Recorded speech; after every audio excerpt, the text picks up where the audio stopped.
Oh, Mr. Chamberlain, how nice to see you Well, again. I wish I could say the same. What are you talking about? I took you to be a man of your word, and I find out that I'm mistaken. Mr. Chamberlain, I have no idea what you're talking about. Oh, come on. Let's cut out the game, shall we? You know perfectly well what I'm talking about. Did you think that I wouldn't figure out that it was you who sent Alan that memorandum? What memorandum? What are you talking about? Just at first, I couldn't figure out how you got your hands on it. Then I remembered. You were in my office when I was such a fool that I was concerned about you and Miss Cartwright and Nola. Please, I have no idea what you're talking about. I know nothing about a memorandum. What does all this have to do with Alan Spaulding? All right. Do you want to play charades? I'll play charades. What I'm talking about is the memorandum from Miles Jocelyn, promising Vanessa and me $2 million if we got Spaulding to buy Jocelyn Enterprises. That's the memorandum I'm talking about. I never knew such a memorandum existed. Oh, didn't you? And you say Alan Spaulding has it now? That is what I said. Mr. Chamberlain, I assured you that I would not implicate you in this matter. Well, of course, and you kept your word. You never said anything about not implicating Vanessa. Vanessa, I don't understand. How did you alter that memorandum so that my name didn't appear on it? Beautiful job. Leaving Vanessa to take the whole blame. Mr. Chamberlain, I would never do that. Well, I wish I could believe you. Look, you're the one who requisitioned the Spaulding documents. You're the one who went through the books and found the discrepancy. What I cannot figure out is how you knew that this memorandum existed. I thought that only I and Miles, Jocelyn, and Vanessa knew. Vanessa? Oh, don't think it hasn't occurred to me that Vanessa might have done it. But she would never do a thing like that. Oh, risk losing her job? Causing herself $2 million? No, my daughter's far too greedy to do a thing like that. Mr. Chamberlain, you don't believe me when I tell you I had nothing to do with this, do you? Mr. McCord, I find that very difficult to accept. Perhaps I do know. Look, Mr. Chamberlain, I'm sorry, but it's obvious that you don't believe me. But let me tell you, I had nothing to do with your memorandum. I didn't alter it. I didn't give it to Alan Spaulding. I don't know what else I can say. The one thing I will tell you is, I'll find out who sent that memorandum and why. Yes. Just wait a minute. I'm coming. Hello, come in.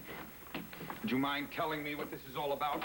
I thought I'd be hearing from you. You know, I tried to set up a little meeting for the two of us last night, but you wouldn't come to the telephone. I asked you a question. You did? Oh, that's right. I almost forgot. Now, let me see if I can remember what it was. I'm talking about the Jocelyn Electronics matter. You know, setting yourself up for a fall and making it look like I was the one that did it. I see that Daddy's already gotten to you. Well, I'm not surprised. He always moves quickly when he has to protect his daughter. It was you, wasn't it? Of course it was me. How could you ever doubt it? But why? I've told you why. I didn't like you and Daddy getting close, that's why. I told you there was nothing I could do about that. You did, didn't you? But there was something that I could do about it, and I went ahead and did it. And now it looks like you sacrificed Daddy's only beloved daughter so that you would have the pleasure of looking correct. And I bet that's changed your relationship with my father, hasn't it? Why are you telling me this now? Because, dear Sean, if you don't want my father to find out that you're his son, you're just going to go along with the whole thing. You're just going to tell him that you altered the documents and that you gave them to Alan. Tell me, how do you propose to tell your father? I mean, what's the explanation you're going to give him? Oh, well, let me see if I can think of one. How about this? You and I were having a tawdry little affair. I found out what kind of man you are, and I left you. And you got so angry, that's why you did it. I won't allow that. Or no, I think I can think of something even better. How about if I go to the British authorities and tell them where you are so they can come and arrest you? Would you like that? Or, try this one on for size. You and I were having that little affair, and you are my brother, and you knew it all along. You wouldn't risk that, would you? Would you? Miss Chamberlain, pushed to the wall, I will go to my father and tell him who I am. Now, are you willing to risk that? I didn't think so. Wait. Alan already has that file. So he has. And my father thinks that you gave it to him. But you're going to have to fix that, aren't you? Well, I can't. I can't give back $2 million. Am I supposed to feel moved by this? You're bluffing. Am I?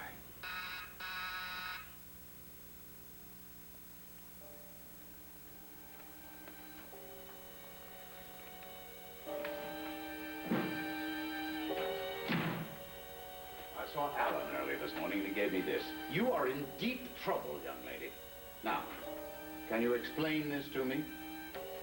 Now.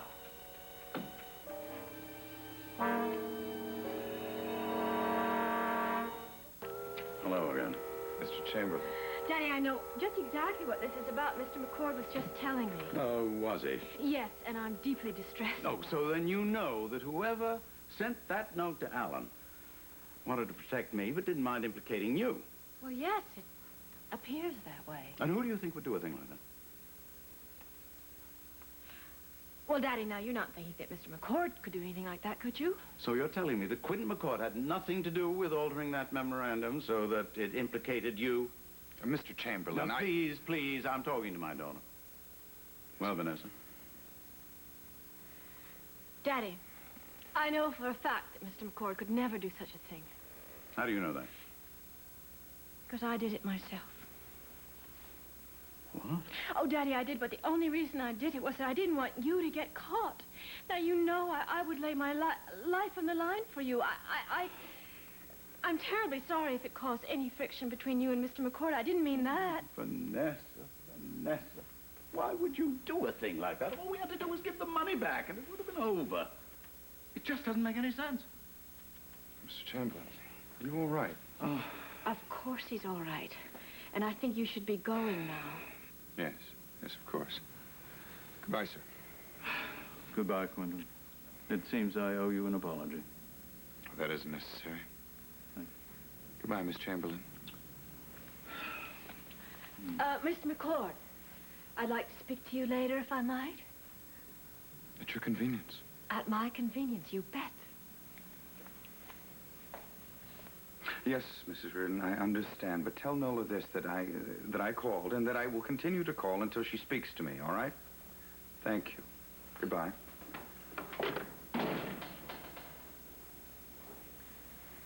Mrs. Renfield said I might find you up here. You know, I really must learn to lock that door. What do you want? Well, I thought you might find it interesting to know that I have to pay back the $2 million out of my pocket.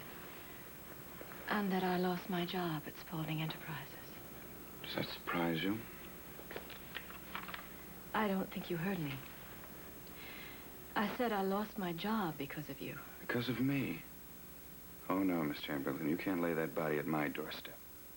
No, that was a preposterous scheme of yours, which you pursued without even calling me when it could have been avoided. But no. You were so hell-bent for leather to cause a rift between your father and myself that you brought about your own downfall. If you didn't exist, I wouldn't have had to do any of those things. Well, I really can't be held responsible for that one either.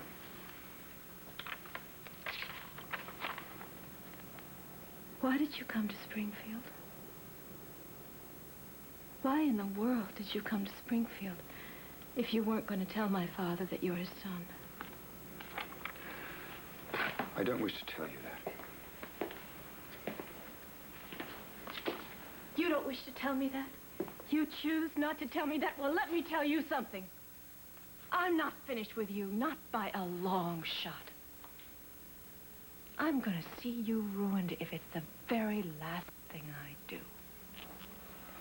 It's a rather strong statement, isn't it? Especially since you don't want your father to know who I am any more than I do. So what recourse do you have? To kill me? Don't tempt me, Sean. Just don't tempt me.